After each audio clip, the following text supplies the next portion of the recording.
Good afternoon, everybody, and welcome to the Maine Masterclass. I am joined today by Carly Stevens, our Director of Recruitment. Hi, Carly. Hi, Mita. Really great to have you on board, and it's a real pleasure to welcome all of our network today. We have specifically designed this next 30 minutes for our candidate network that we have had the pleasure to place into roles with our client world. And more than ever, we know how much pressure you all are under.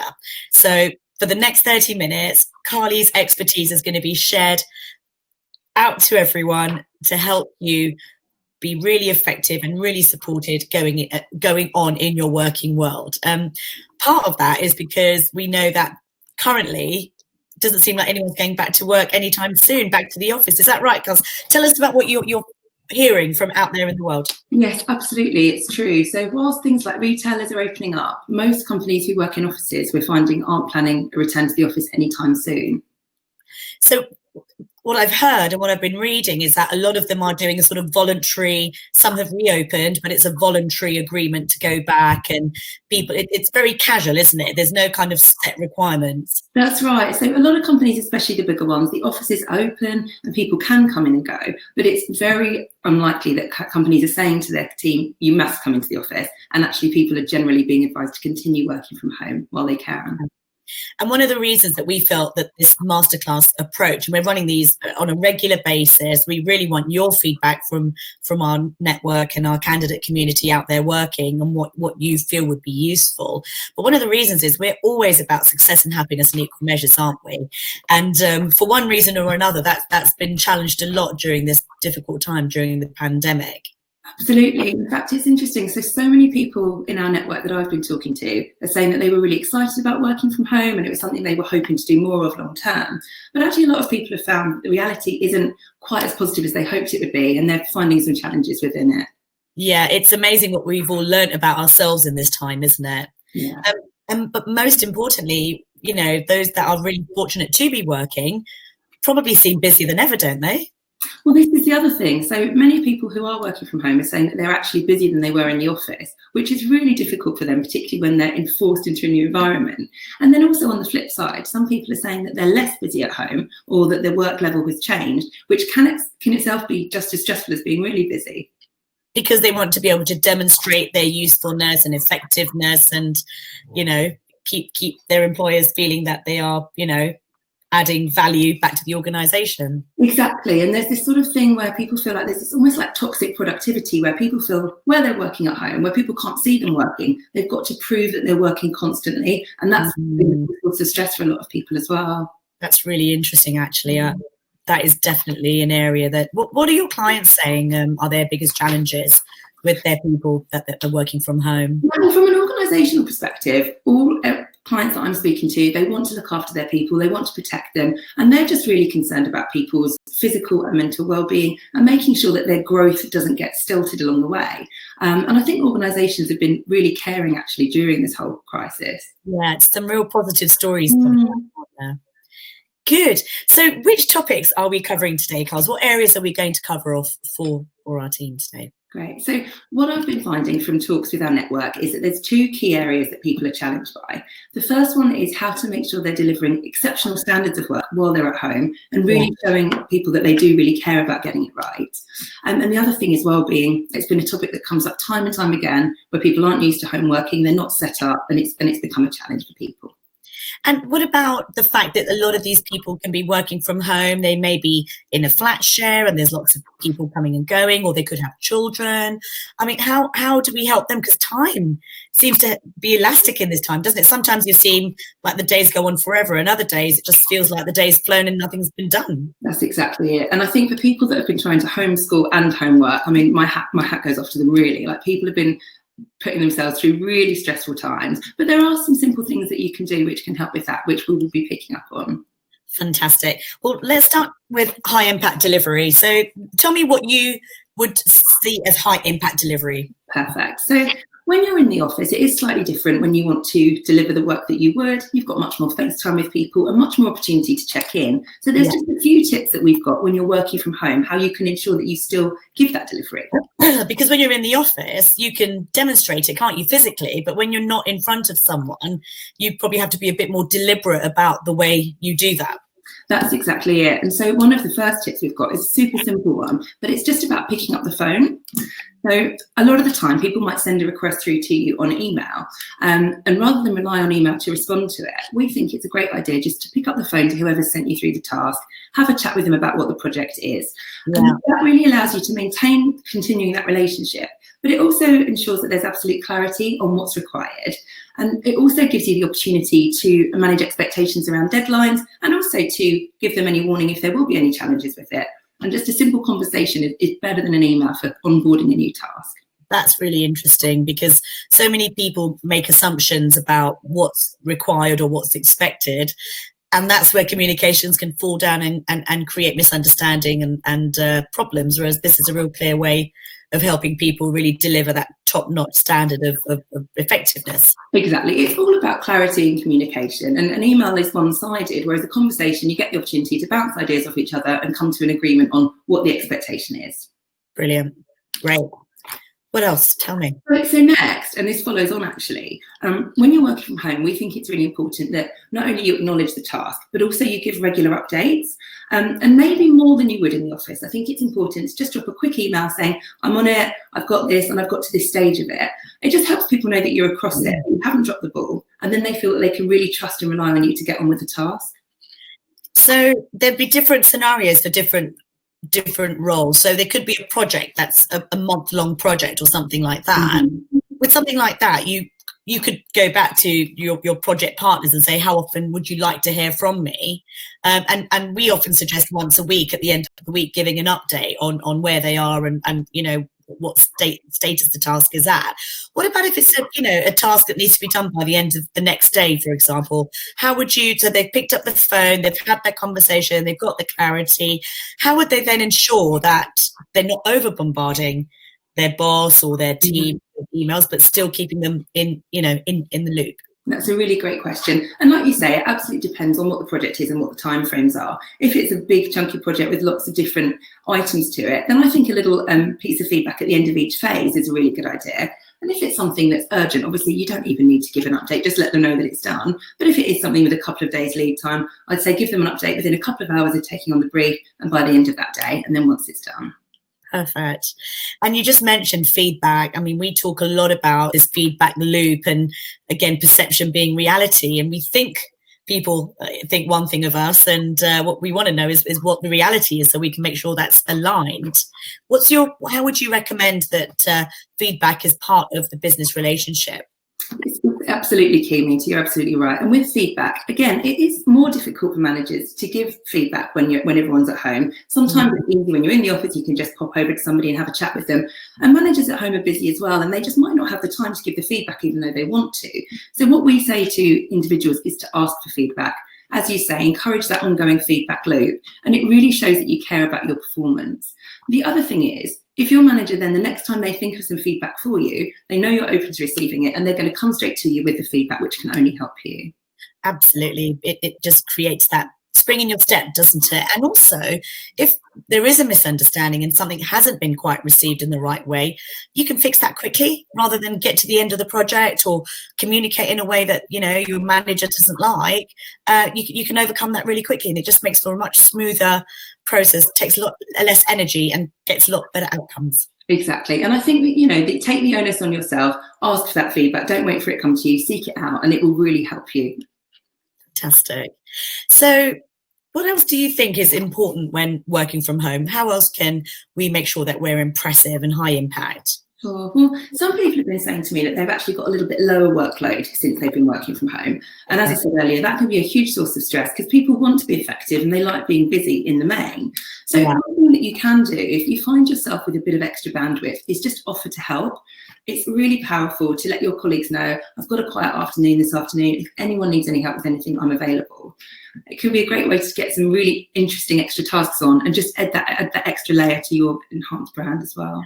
And I think a manager always appreciates, or even a teammate, when you say, look, how else can I be of use? How else can I add value?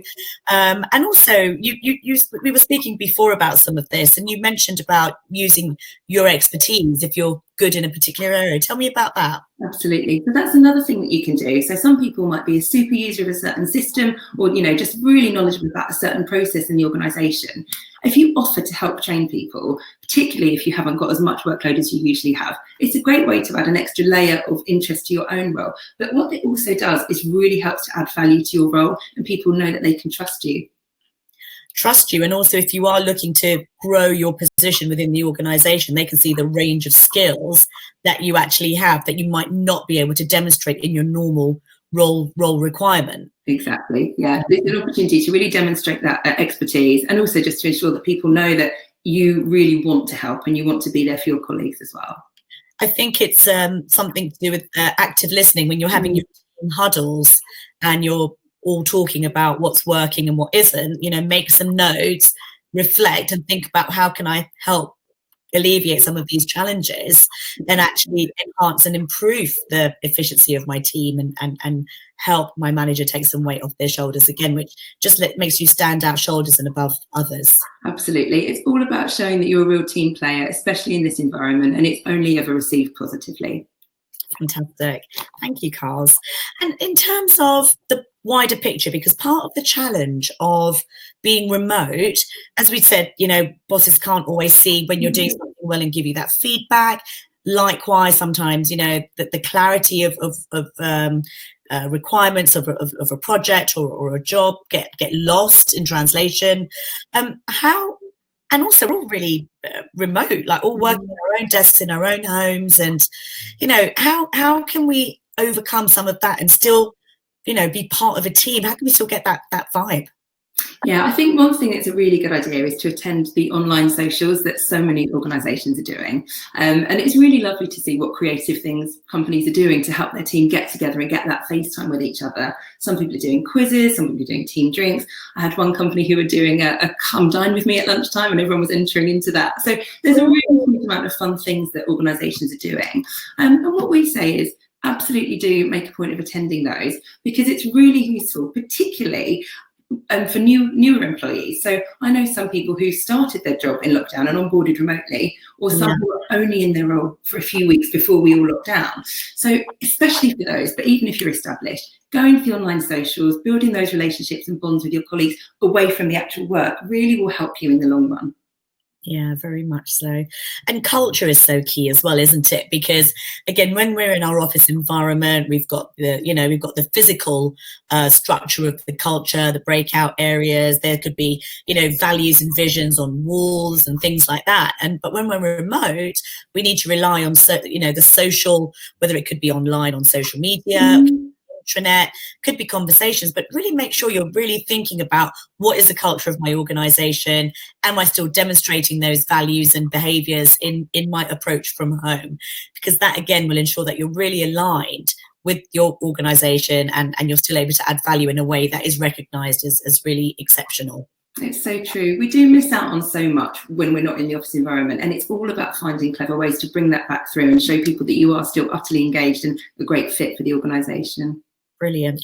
Now, can you give some advice, Carls, about if something isn't working? So they may have received a job that needs to be done by a certain period of time. Their manager's given them the role, but they're not willing to necessarily put more detail, not because they don't care, but just they're busy or, pulled in a couple of different directions. Other things have taken priority. How would you advise somebody to manage that kind of challenge? Sure, that's a really great question. And I think that all comes down to communication and managing expectations. And it comes back to, at the beginning of onboarding a task, having a really detailed conversation with that person, discussing their expectations, challenging them if there is anything unrealistic within the expectations, and both agreeing on what's going to be the outcome and what the timescales are. And the more you work on building your relationships with the people that you're working with and for, the easier it's going to be to manage the communication better. Yeah, very much. I think everything for me, success and failure of all tasks, projects, everything is all around communication. The more clarity and consistency in that, the more understanding, even if something does go wrong, the more understanding there is from all parties that we preempted that this might happen and now here we are, as opposed to nobody likes a surprise. Everyone in business likes the predictability of knowing what we said we're going to do is going to happen. And if it doesn't, we were already prepared for this not happening. So absolutely. Yeah, exactly that. It all comes back to communication and relationships, and the two really do feed into each other. Yeah, so because we run this as a Q&A format, and often our candidates will ask questions, and if you're too shy to ask, or if you don't have a question at the moment, don't worry, because Carly and I will make sure that we put our details on our follow-up recording to you, because part of what we do is we actually coach employees in organizations that feel that they may not be getting that high impact that they want to create, or the success of the role. So, if there's anything big or small, please, don't hesitate to reach out. We'll put our emails, contact numbers, and you can give us a call and we can talk about that. No problem at all. Absolutely. Mitra and I love talking about all of these things, and we've been there and seen all the challenges. So really happy to talk through anything with any of you. Yeah, very much so.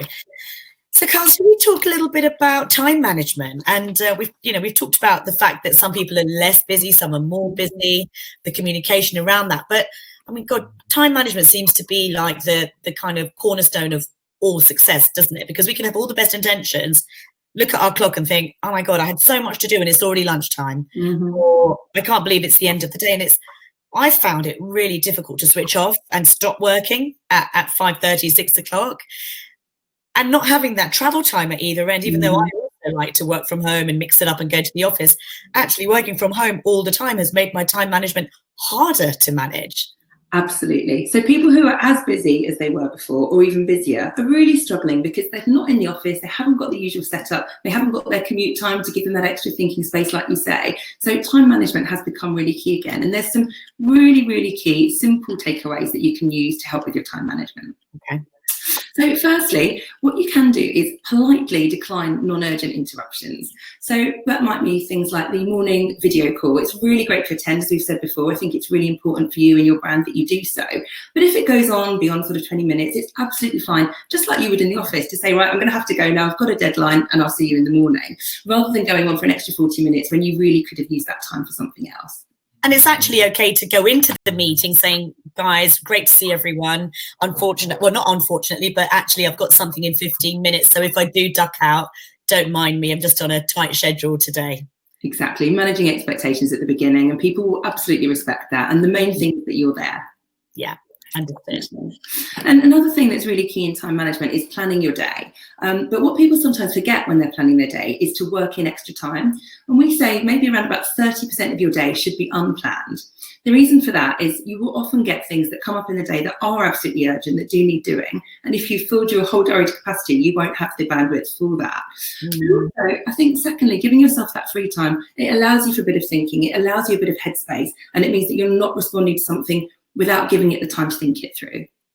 Yeah, so one of the things I'm definitely guilty of is back to back in my diary and creating that for myself. But now I almost do a kind of decompressing time and then a refocus time, which could just be, depending on what the content of each meeting is, it could be 10 minutes, could be 30 minutes if it's been a really long 2-hour brainstorm session, and something else that you're going into. So that is a really good point, actually, Carl. Yeah, thank you. So time in between to decompress and time to react for what's happening. Exactly that. It's reaction and it's decompressing, and it's just extra thinking time for you, which really does help everybody be more effective in their role.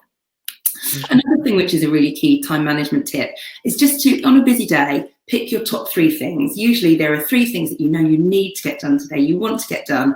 And at the beginning of the day, if you just ascertain what the top 3 things are and focus on those, even if you get nothing else done that day, you will be able to say you've completed those 3 and the next day move on to the next thing.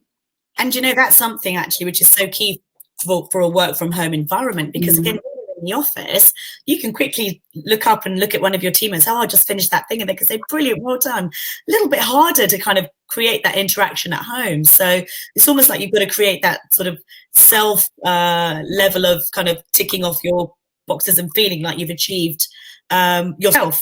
It's so true, and I think that might be part of the cause of people's stress from home, because there's so much that you get in the office from people. You get successes, you get things celebrated, you get things to bounce off, or just even an extra pair of eyes on something. I think at the moment people are maybe overthinking things because they're not running it by a colleague, and that can be a big source of stress. Yeah, very much so. That's great advice. So top 3 things that you want to get done, I think is great. The time in between, not putting something in for a third day.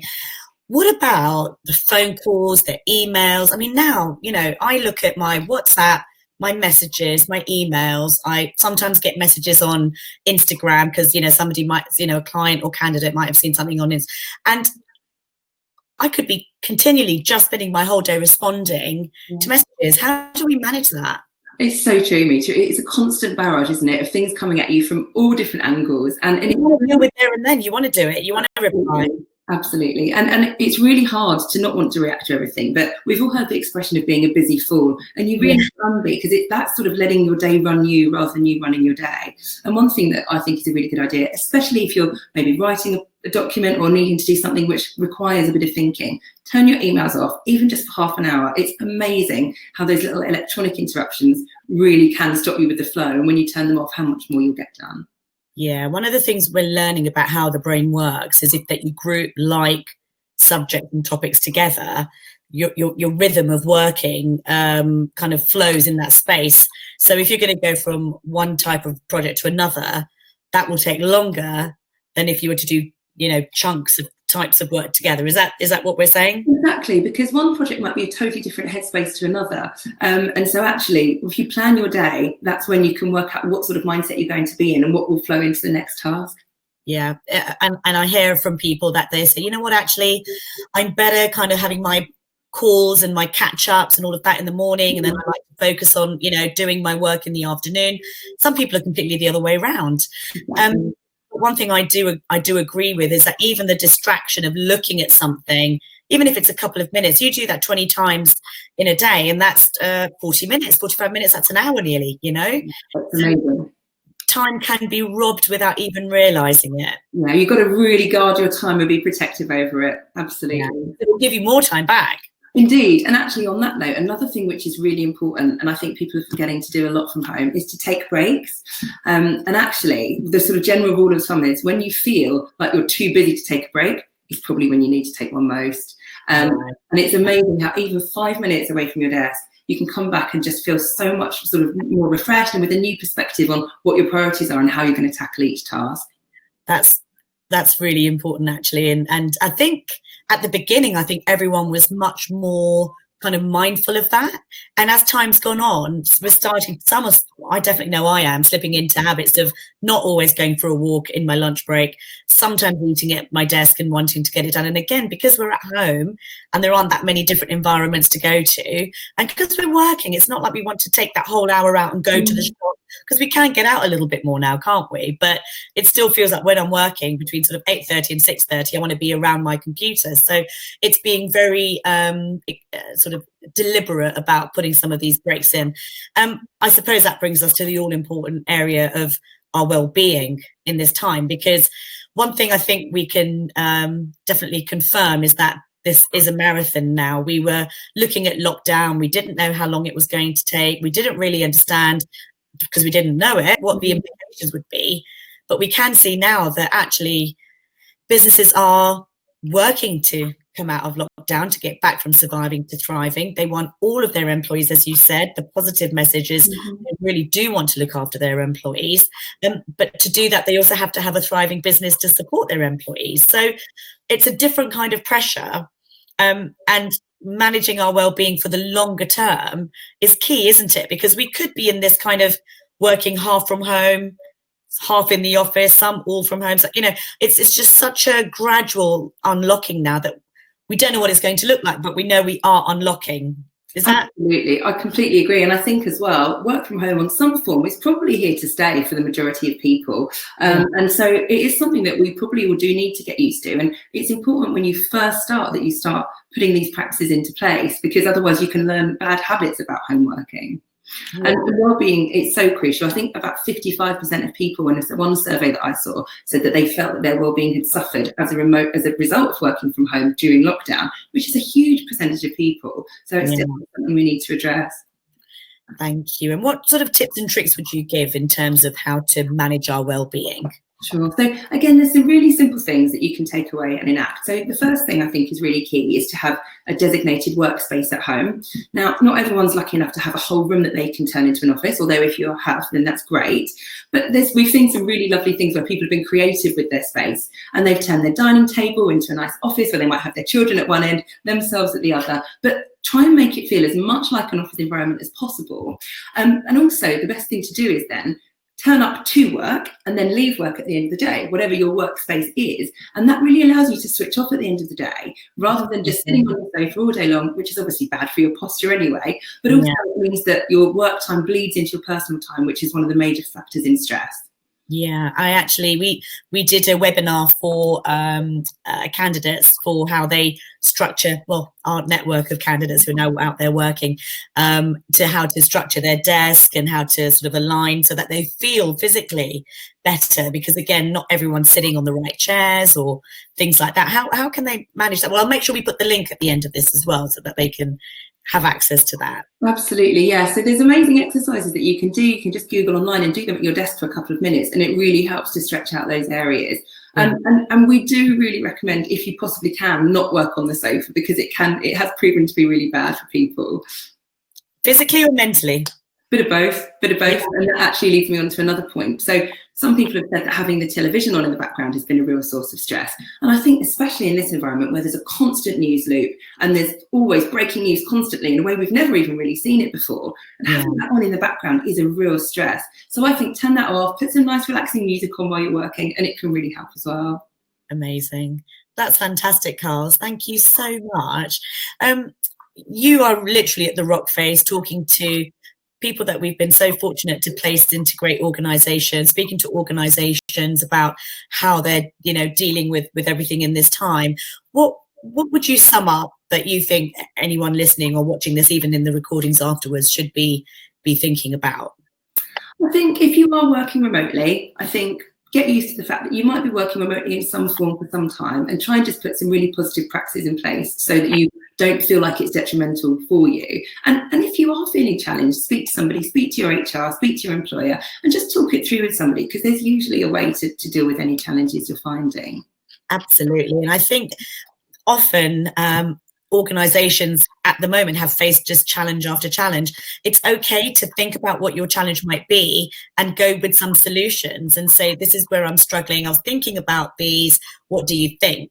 At least that shows initiative, and it shows that you come bringing a solution rather than just delivering this isn't working. It's more of a collaborative journey working together to get to success. Absolutely. And another thing around the delivery is people are actually saying that they feel like they're lacking in skills that they thought that they weren't aware that they were lacking in. So a lot of people I'm talking to are looking to get upskilled in various areas. And a lot of the time it is the softer skills that we've been talking about that people are looking for a bit extra on.